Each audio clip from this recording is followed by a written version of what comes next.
wanted to start with the Trans-Pacific Partnership because it was announced yesterday that the guys down in Atlanta have come up with a final decision or a final deal.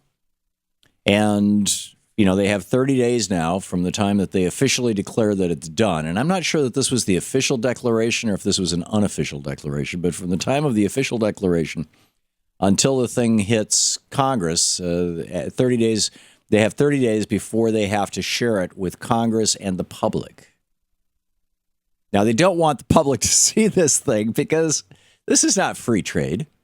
This has nothing to do with free trade. Free trade is where every country decides the terms under which they're going to trade. And every country tries to set those terms to their maximum advantage.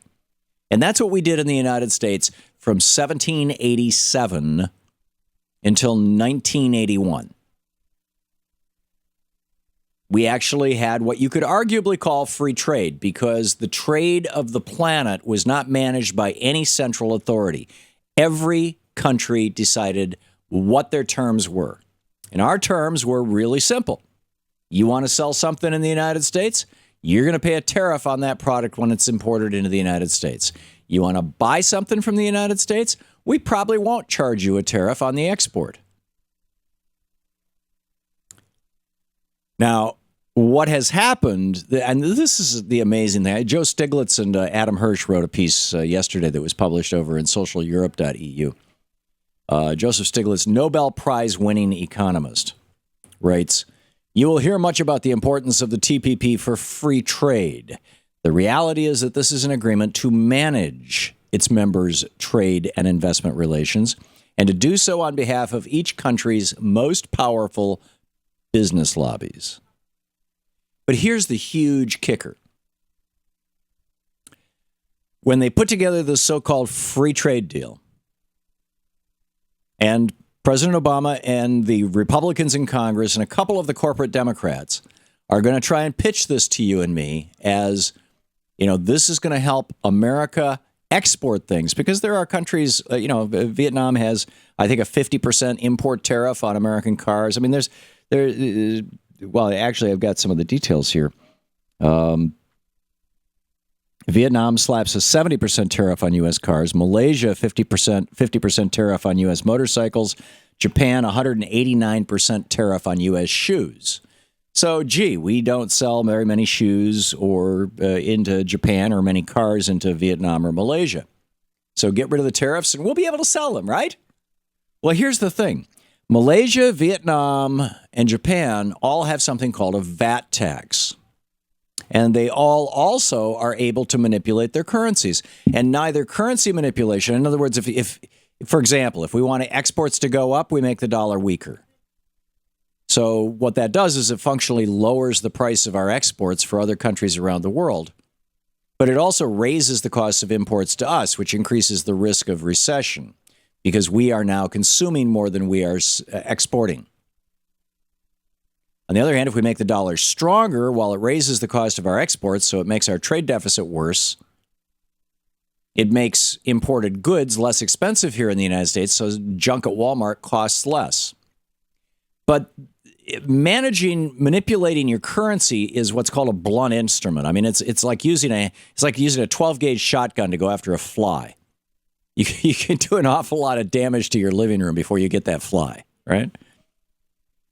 But with a value-added tax, it's very, very simple and very subtle, a VAT tax. And the VAT tax is not included in the TPP. And of the 12 countries that are signatories to this thing, or will be, assuming the United States signs on,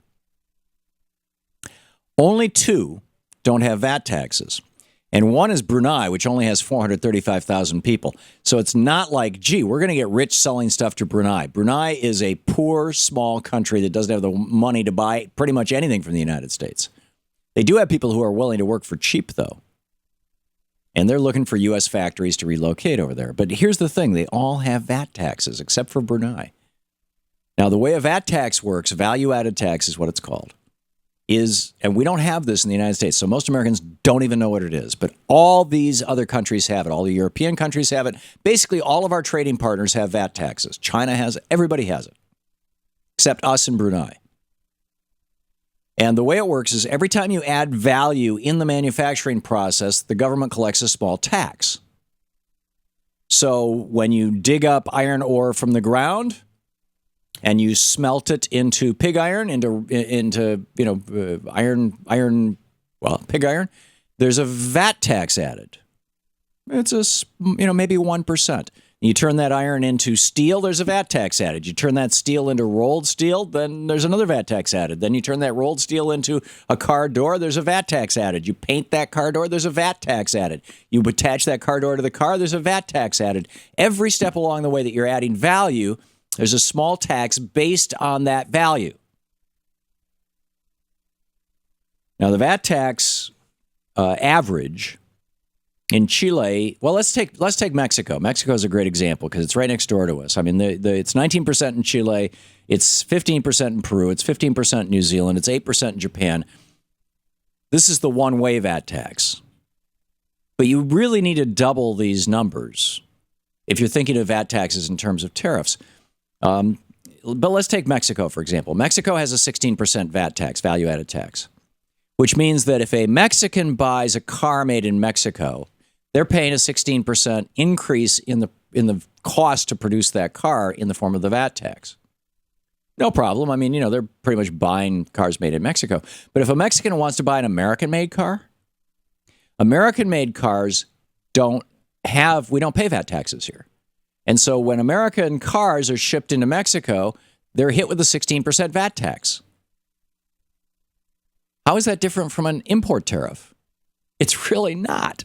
It's all these countries have said, oh, yeah, ever since the Clinton administration, ever since NAFTA, WTO, and GATT, they've said, oh, yeah, sure, we'll get rid of our tariffs if America will. We got rid of our tariffs, and they put in VAT taxes. Now, and to make it even worse, if Mexico exports something to the United States, as they do a lot, we have a multi-billion-dollar trade deficit, annual trade deficit with Mexico, multi-tens of billions of dollars. When they export something, they reduce its price by 16% because we're not Mexicans, and only Mexicans are supposed to pay the Mexican VAT tax. So a 16% discount on exports, a 16% tax on imports, you add 16 plus 16, you get 32. This is the equivalent of a 32% tariff that Mexico has. And the TPP does nothing about this. So it's us hooking up with all these poor countries, with the exception of Japan, which has VAT taxes in place to prevent American imports, and to encourage Japanese exports. When Japan exports something to the United States, there's an 8% discount off the price because that gets refunded, to the American purchaser. So the TPP makes no mention of this.